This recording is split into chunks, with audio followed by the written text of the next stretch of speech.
Madame, Monsieur, bonsoir, bienvenue dans ce journal. Voici ce qui domine l'actualité. L'économie ivoirienne est solide malgré la crise sanitaire mondiale, rassure le gouvernement. La Côte d'Ivoire engage les diplomates à mobiliser les bailleurs de fonds dans leurs différents pays pour accompagner la mise en œuvre du plan national de développement. Une rencontre s'est tenue sur le volet financement extérieur de ce PND 2021-2025. Les partenaires de la Côte d'Ivoire sont aussi mobilisés pour soutenir la formation. La Banque islamique de développement en collaboration avec les fonds OPEP appuie le système éducatif, des équipements informatiques et des véhicules offerts aux inspecteurs du ministère de l'Éducation nationale, un don d'une valeur de 124 millions de francs CFA. Dans ce journal, on ira au Burkina Faso. Le pays des hommes intègre, innove dans le service public, des mécanismes introduits dans les process, des plateformes pour toutes les démarches administratives, la digitalisation de l'administration burkinabé pour faciliter le service aux usagers. Et puis au Soudan, vers un transfert d'Omar El-Béchir à la Cour pénale internationale, le Conseil des ministres a donné son feu vert à l'unanimité à un futur jugement à la CPI. 3 anciens dirigeants sont aussi concernés par la décision, tous des anciens ministres. La diplomatie économique est en marche pour le financement du plan national de développement 2021-2025. Les diplomates mis à contribution, ils sont appelés à servir de relais dans leurs différents pays en mobilisant les bailleurs de fonds. Un séminaire sur leur contribution à ce PND vient de se tenir. Des détails avec Éric Goré. Membres du gouvernement, diplomates, économistes et financiers pour un objectif commun. Cet objectif vise à faciliter la mobilisation des financements extérieurs pour la mise en œuvre du PND 2021-2025. Ces personnalités reçoivent des feuilles de route dans leurs domaines respectifs. Aujourd'hui, le monde est devenu concurrentiel à tout point de vue.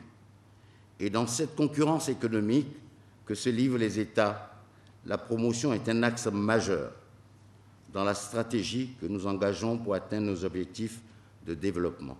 Notons que grâce au travail acharné du gouvernement, l'économie de la Côte d'Ivoire est parmi les plus dynamiques du monde.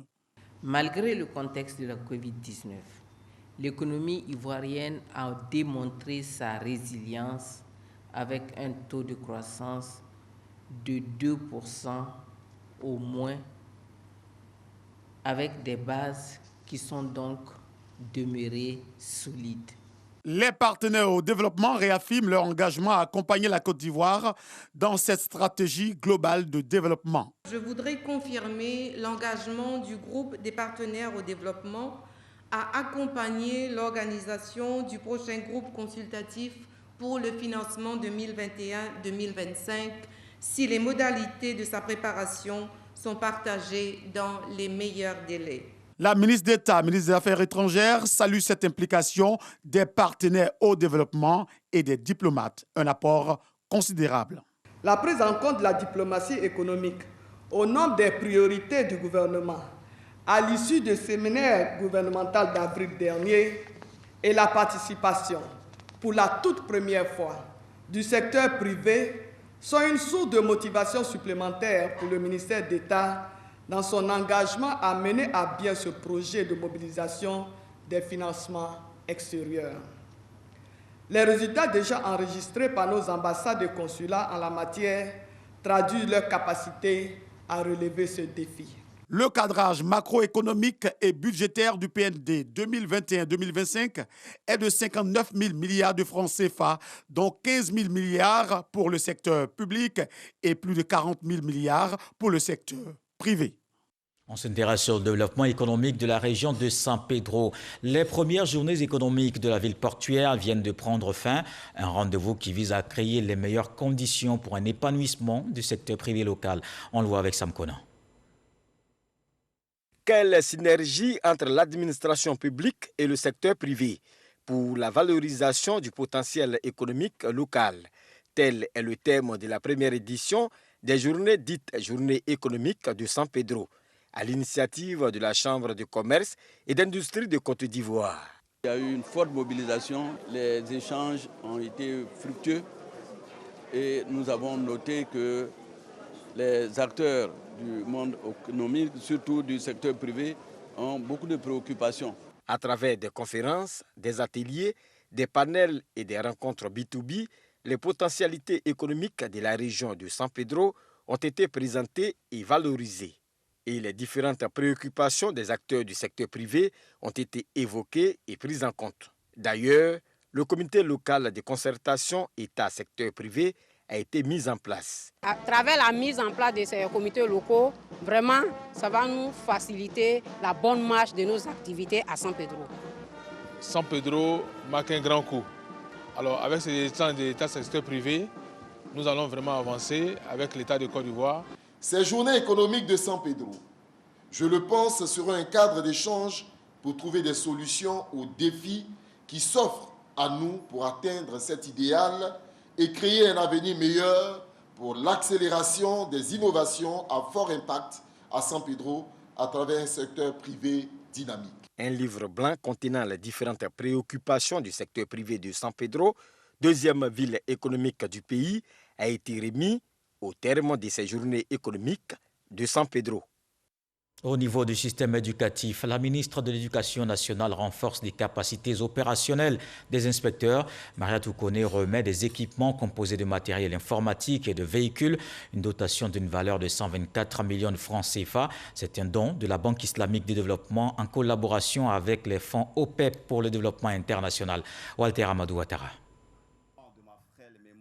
Les jardins de la cité administrative dans la commune du Plateau accueillent cette remise d'équipements. C'est la composante 3 du projet de construction et d'équipement de 6 lycées d'excellence de jeunes filles avec internat. Un projet financé par la Banque islamique de développement et les fonds OPEP pour le développement international. La Banque islamique de développement, elle finance 20 projets en Côte d'Ivoire, dont 2 en cofinancement pour le fonds de l'OFID. Il finance 4 projets en Côte d'Ivoire pour un montant total de 27,86 milliards de francs CFA. Cela traduit l'excellence des relations entre la Côte d'Ivoire et ses 2 partenaires techniques et financiers. Ainsi dit, pour renforcer ses capacités opérationnelles, l'Inspection générale de l'éducation nationale et de l'alphabétisation reçoit des équipements composés entre autres de 2 véhicules de type 4x4, 6 copieurs, 10 ordinateurs de bureau, 10 ordinateurs portables, 12 imprimantes, du mobilier de bureau. Coût global, plus de 124 millions de francs CFA. Un don qui arrive à point nommé selon les bénéficiaires. Aujourd'hui, ça nous fera au moins 7 véhicules en bon état. Dans le passé, je dois vous dire, lorsqu'on avait de bons véhicules, nous sommes passés de 400 inspections à 3000 inspections dans l'année. Aujourd'hui, nous sommes un peu dans 1000 et quelques. Avec ça, ça va booster vraiment nos activités. La ministre de l'Éducation nationale et de l'alphabétisation, Mariatou Kone, exhorte les bénéficiaires de ces équipements à en faire une bonne utilisation. Le président de la République tient à des résultats probants et je pense que tous ces dons ne sauraient que nous accompagner à obtenir ces résultats. Je voudrais donc exprimer toute ma gratitude au nom du président de la République, son Excellence Alassane Ouattara, et au nom du Premier ministre, chef du gouvernement, Patrick Hachi, à la Banque islamique de développement et particulièrement au fonds OPEP. Le projet de construction et d'équipement de 6 lycées d'excellence de jeunes filles avec internat concerne les communes de Daloa, San Pedro, Bondougou, Odiéné, Dembokro et Abobo. Et toujours sur l'école ivoirienne, bientôt les états généraux de l'éducation nationale en Côte d'Ivoire pour plus de performances du secteur. Avant et pour se donner les moyens d'assurer le succès de cette consultation à grande échelle, la ministre de l'Éducation nationale s'inspire des modèles éducatifs d'autres pays. Ce lundi a débuté une mission d'imprégnation pour différents responsables du ministère à Dakar au Sénégal. La délégation ivoirienne échange sur l'organisation pratique, les réformes et résolutions des états généraux de l'éducation au pays de la Teranga. La délégation ivoirienne, soulignons-le, a été reçue ce lundi matin par le ministre de l'Éducation nationale du Sénégal, Mamadou Talla. Il a ainsi donné le top départ des travaux d'échange et de partage d'expériences entre le ministère de l'Éducation nationale de Côte d'Ivoire et celui de l'Éducation nationale du Sénégal. Ici en Côte d'Ivoire, en force de l'administration, il y a 66 nouveaux sous-préfets nommés depuis le 27 mai dernier. C'était lors d'un mouvement préfectoral avant leur prise de fonction. Ils sont en formation. Ces administrateurs formés sur la déontologie du corps, ils ont aussi reçu la feuille de route, nous rapporte Abou Sanogo. Ils ont désormais une nette lisibilité de leur mission. Ils doivent se conformer à la déontologie du corps préfectoral et améliorer la qualité de leurs écrits et de leur prise de parole. Ces 66 nouveaux sous-préfets viennent d'achever une session de formation qui leur permettra d'optimiser des savoirs agir essentiels pour une meilleure gestion de leur circonscription. Nous promettons de pouvoir mener cette action à terme, d'être au contact, à l'écoute de la population, d'être l'interface de l'État, de l'administration vis-à-vis de la population et des populations vis-à-vis de l'administration. J'attends qu'ils profitent au maximum de ce qu'ils ont appris. En plus de leur génie personnel, mais les techniques apprises ici qu'ils en profitent au maximum au bénéfice de nos populations qui vont encadrer. Maintenant opérationnels, les nouveaux administrateurs civils ont reçu leurs équipements des mains du représentant du ministre de l'Intérieur et de la Sécurité qui les a invités à être intègres. Il a fait connaître à ces administrateurs territoriaux, avant leur prise de fonction, les attentes du chef de l'État Alassane Ouattara et du gouvernement, valant instructions et feuilles de route. Ce sont des représentants de l'État, du chef de l'État et de l'ensemble des membres du gouvernement. À ce titre-là, ils veillent à l'intérêt de l'État dans sa circonscription. Je leur ai demandé de s'impliquer dans la recherche d'informations, dans le renseignement, afin de pouvoir informer à temps leur hiérarchie. Parmi ces nouveaux chefs de circonscription administrative, 16 ont reçu une formation qualifiante du cycle supérieur de l'École nationale d'administration, tandis que 50 sont issus du concours d'accès à l'emploi des administrateurs civils, organisé par le ministère de la fonction publique et de la modernisation de l'administration. On s'arrête ce soir sur ce document. Hors du pays, une nouvelle approche dans l'administration publique au Burkina Faso. C'est le numérique qui prend toute sa place dans le fonctionnement. Le pays des hommes intègre s'est doté de plusieurs mécanismes à travers des plateformes qui facilitent les services aux usagers. Cette option met également fin aux barrières dans les concours d'entrée à la fonction publique. Ce soir, incursion dans ce système qui marche plutôt bien et vous allez le voir dans ce dossier de Éric Goré qui revient de Ouagadougou. Chacun devant son ordinateur pour la composition. Ces messieurs et ces dames sont candidats au concours d'entrée à la fonction publique burkinabé. La composition se fait en ligne.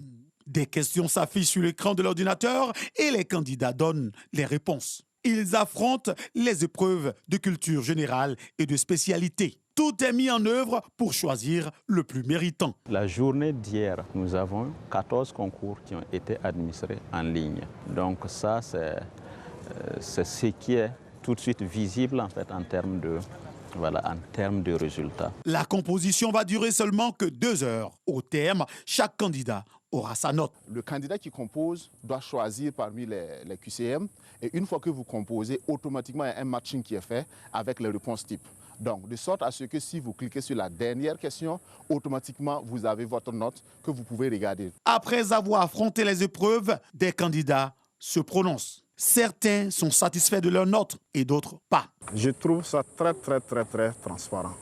Voilà, par rapport aux années antérieures, parce que si vous finissez même, d'ailleurs même vous pouvez regarder vos notes. J'ai eu ma note, mais tout dépendra du niveau d'ensemble de la classe. Oui. Je peux avoir ma note.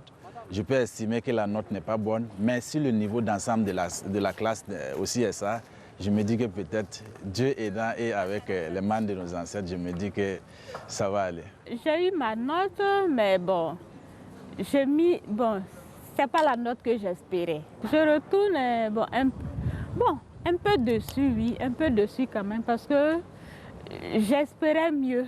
Le résultat final, lui, sera disponible 2 jours après la composition. Au Burkina Faso, le numérique sert également d'interface entre les usagers et l'administration publique. Grâce à un guichet virtuel qui gère les plaintes en prenant en compte les suggestions du grand public. Un tour dans l'enceinte de ce guichet virtuel appelé plateforme de gestion de plaintes et de suggestions des usagers de la fonction publique. Cette plateforme, elle est innovante. Elle couvre l'ensemble des ministères et institutions de notre pays et elle va faire en sorte que si vous avez une plainte, vous avez plusieurs possibilités de pouvoir les déposer. Ouattara Aruna gère une autre plateforme pour faciliter la tâche aux retraités. C'est la plateforme des retraités informatisés, simplifiés et centralisés des actes. Prisca, une innovation. Prisca permet aujourd'hui aux services compétents de pouvoir initier le dossier de retraite d'un agent sans même qu'il soit au courant d'abord. Nous sommes dans un esprit d'anticipation.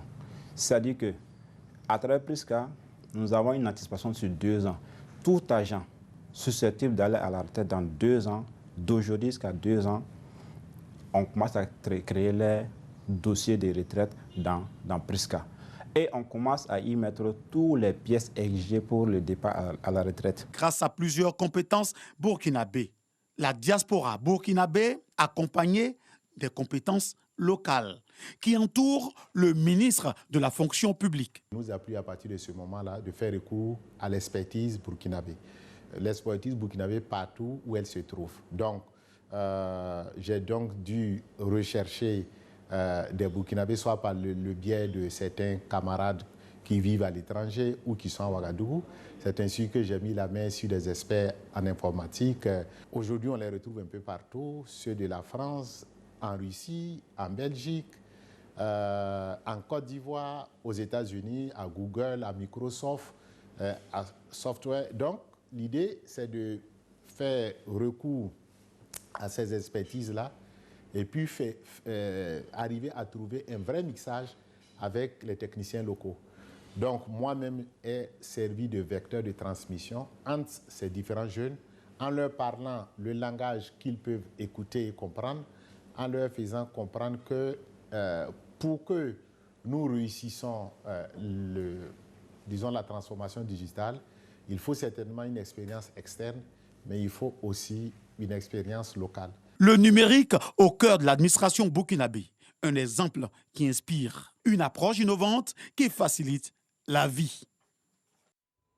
Le dossier de ce soir, fonction publique au Burkina Faso, le numérique au cœur de l'administration, un dossier d'Éric Goré et nous sommes au cœur de la lutte contre la Covid-19. La pandémie n'est pas encore terminée.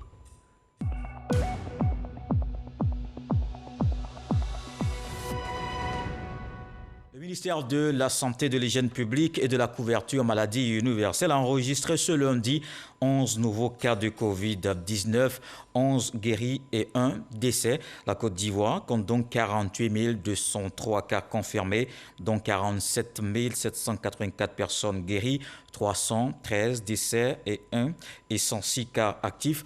Au total, 745 327 doses administrées contre la Covid-19.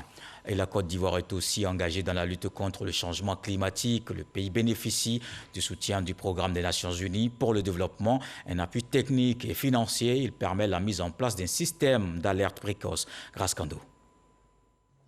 Identifier des opportunités de collaboration afin de bâtir un système national d'alerte précoce à multirisque sur le climat, c'est tout le sens de cette rencontre initiée par le Programme des Nations Unies pour le développement et toutes les parties prenantes. La cible visée, le secteur privé. Le gouvernement s'est engagé à mettre en place un système national d'alerte précoce multirisque basé sur le climat. C'est très important et le PNUD accompagne cette action du gouvernement. Mais il faut également que la société civile, le secteur privé, tous les partenaires se sentent concernés par la question. Il est bon de mettre en place un système qui nous permette de faire de la prévention et d'être alertés suffisamment à temps de manière à ce que lorsque un phénomène se produit, on puisse anticiper plus ou moins soit les déplacements de population, soit aussi le changement d'activité ou la mise en place de systèmes de protection. Le projet de prévision et d'alerte précoce à multirisque climat figure parmi les priorités identifiées par le programme d'investissement du Fonds vert pour le climat. Vous êtes des acteurs clés de la lutte contre les changements climatiques. Votre engagement est une priorité pour cet important projet dont l'objectif final est la réduction des gaz à effet de serre dus au changement climatique. C'est dans cette optique qu'un avant-projet de loi de lutte contre les changements climatiques est en train d'être finalisé pour être soumis au gouvernement. La mise en place d'un système d'alerte précoce multirisque climat constitue une clé pour la résilience des populations de façon durable. ONU Femmes prône l'égalité et les acteurs de la communauté universitaire sensibilisés sur la promotion du genre. La campagne tenue à l'université Félix Houphouët-Boigny de Cocody, Evelyne Yoboué, Jean-Marc Diadji. Créée dans le but de promouvoir la parité et l'autonomisation des femmes partout dans le monde, ONU Femmes mène depuis des années des actions pour l'égalité du genre.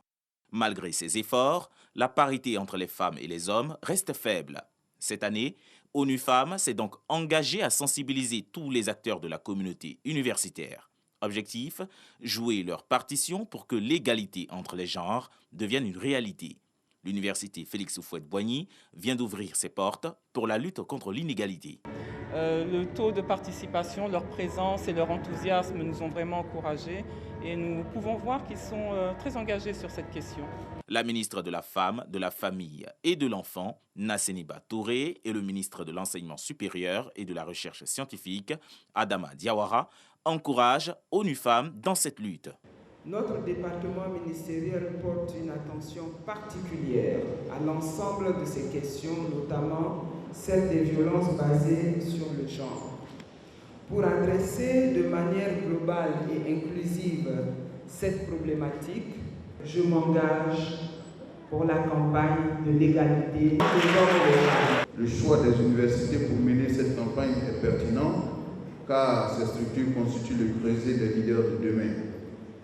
C'est pour cette raison que j'adhère totalement à cette campagne et j'y engage toute la communauté universitaire car elle s'inscrit dans la logique de la continuité des actions et des engagements pris par l'État de Côte d'Ivoire à travers le chef de l'État. ONU Femmes, c'est maintenant 25 ans d'existence. Pour elle, c'est une opportunité de remobiliser le monde pour parvenir à la reconnaissance des droits des femmes et de toutes les jeunes filles. Dans un autre secteur, les douanes ivoiriennes militent pour l'épanouissement de leurs hommes, l'amélioration des conditions de vie et de travail. Une opération immobilière est lancée par la mutuelle à Yamoussoukro. La phase pilote a permis à 203 soldats d'avoir leur lot. On le voit avec Abou Sanogo. L'attente aura été de courte durée pour les souscripteurs de l'opération immobilière de la mutuelle des douanes de Côte d'Ivoire sur cette parcelle de plus de 14 hectares à Yamoussoukro. Le conseil d'administration a pu disposer de 3 titres fonciers et aménager 294 lots viabilisés avec ACD. Dernière ligne droite, la remise de terrain pour la construction de la future cité des douanes. Ce projet, nous l'avons ensemble validé en assemblée générale et il est aujourd'hui une réalité. C'est la première opération immobilière initiée par la mutuelle et grâce à vous, elle a été couronnée de succès. 203 mutualistes sont les heureux élus de ce premier coup d'essai en matière de vente de terrain pour les soldats de l'économie ivoirienne. Ils ont reçu une copie de l'acte de vente et les procédures de délivrance du certificat de mutation et de la propriété foncière sont déjà engagées. Le rêve est devenu réalité. Nous sommes très heureux d'être parmi les acquéreurs de ce beau site. C'est un bon projet, un projet d'avenir. Nous sommes satisfaits. Des projets ont été annoncés, mais ça a avorté. Aujourd'hui, c'est un rêve qui se réalise. Je suis vraiment satisfait, entièrement satisfait. Cette opération-là, pour moi, c'est une réussite. Ici, à 10 km du centre-ville, le conseil d'administration parvenu à disposer de 3 titres fonciers remet les lots aux souscripteurs. Pour cette opération immobilière de la future cité des douanes à Yamoussoukro, 203 mutualistes sont entrés en possession de leur lot. Les chefs baoulés du district d'Abidjan rendent hommage au président de la République. Ils saluent ses actions de solidarité envers la communauté, une reconnaissance manifestée au siège de l'Association des élus et cadres du Grand Centre pour le développement, Lorgoretti Sèche-Koléa. Soutien matériel et financier pendant la pandémie de la Covid-19. Nomination de cadres à de hautes fonctions. Les chefs de la communauté baoulée installés dans le district d'Abidjan sont reconnaissants au chef de l'État. Ils lui ont rendu hommage. Nous sommes venus ici pour dire merci à la CCD. Au temps du coronavirus, est parti aider la communauté baoulée d'Abidjan avec 12 tonnes de riz. Merci au président de la République qui a nommé encore de ces enfants baoulés dans le gouvernement actuel. S'exprimant au nom des membres, le ministre Amédée Kofi Kwaku, président de l'association des cadres du Centre pour le développement, a exprimé tout leur engagement à accompagner le président de la République. Ce soir, nous sommes venus d'une part dire merci au président à travers l'association pour les dons qui ont été faits, mais aussi pour la promotion qui a été donc faite au niveau de leur cadre. La vision du chef de l'État, c'est d'apporter le développement aux Ivoiriens. Ils savent que leur communauté constitue une part importante donc, de la population ivoirienne. Je voudrais dire au président de la République que toutes les communautés originaires du centre, installées sur l'ensemble du territoire national, et notamment celles du district autonome d'Abidjan, vont œuvrer au quotidien pour que la paix puisse régner dans notre pays. Une cinquantaine de chefs étaient présents à cette cérémonie d'hommage. Ils sont issus de 11 communes du district d'Abidjan. Dans l'actualité politique ce soir, les femmes du parti Concorde RHDP rendent aussi hommage au président de la République. Elles se sont rassemblées hier au plateau. Le ministre Alcide Djedje les appelle à promouvoir la cohésion sociale. Ahmed Traoré, Jean-Marc Diadi. Matinée festive pour les différentes délégations venues de toutes les contrées du pays pour prendre part à cette double manifestation de l'Union des femmes de Concorde RHDP. Cette manifestation est motivée par un hommage que nous voulons rendre aux femmes, mères et militantes engagées dans le RHDP et surtout rendre hommage au président de la République, son Excellence Alassane Ouattara, pour la nomination du ministre Alcide Djedje et surtout lui dire merci pour le leadership féminin qui ne cesse d'encourager et qui ne cesse de lever. Mères et militantes engagées est le thème de cette rencontre. Une démarche bien appréciée par le ministre Alcide Djedje. J'ai rendu hommage à certaines femmes de l'époque du Faux-Boigny en 1949, les Séri Koré, Mme Séri Koré, Anne-Marie Radji, qui ont réussi des victoires politiques avec l'indépendance de la Côte d'Ivoire. Et là, aujourd'hui, nous avons connu une guerre, nous avons connu la discorde. Et Dieu a suscité le président Alassane Ouattara pour sortir la Côte d'Ivoire de ces difficultés, de cette crise, de cette guerre. Et ces femmes-là sont en train d'enfanter d'une Côte d'Ivoire réconciliée avec tout ce qu'on voit comme retour d'exil et développement d'une Côte d'Ivoire en paix et réconciliée. Le ministre Alcide Djedje entend multiplier les actions en faveur des femmes pour leur autonomisation. En diplomatie, la Côte d'Ivoire et la Belgique célèbrent 60 années de coopération. Cette célébration est l'occasion de faire un bilan des relations entre les deux pays. Il est aussi question de dégager les perspectives. Astou Touré d'Agnogo. Les relations diplomatiques et bilatérales entre la Côte d'Ivoire et le Royaume de Belgique sont au beau fixe. 60 ans de partage, de coopération, d'humanité, entamée le 16 mars 1961. Cette coopération est marquée par de nombreux accords diversifiés au plan économique, politique, sécuritaire, commercial et scientifique. Les entreprises belges ont, à l'initiative des diplomates qui les ont invités à venir participer au développement économique et social de la Côte d'Ivoire, de nombreuses entreprises belges, elles se sont installées et elles participent avec beaucoup de succès aux relations économiques et commerciales entre la Côte d'Ivoire et la Belgique.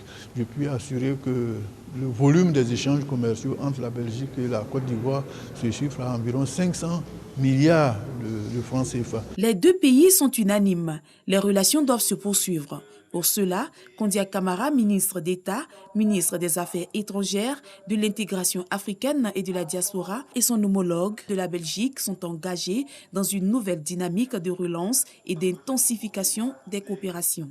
La Côte d'Ivoire sollicite un relèvement du nombre des élèves officiers ivoiriens de la BAMA pour une formation de base des officiers, pour des cours d'état-major et une formation à l'école de guerre.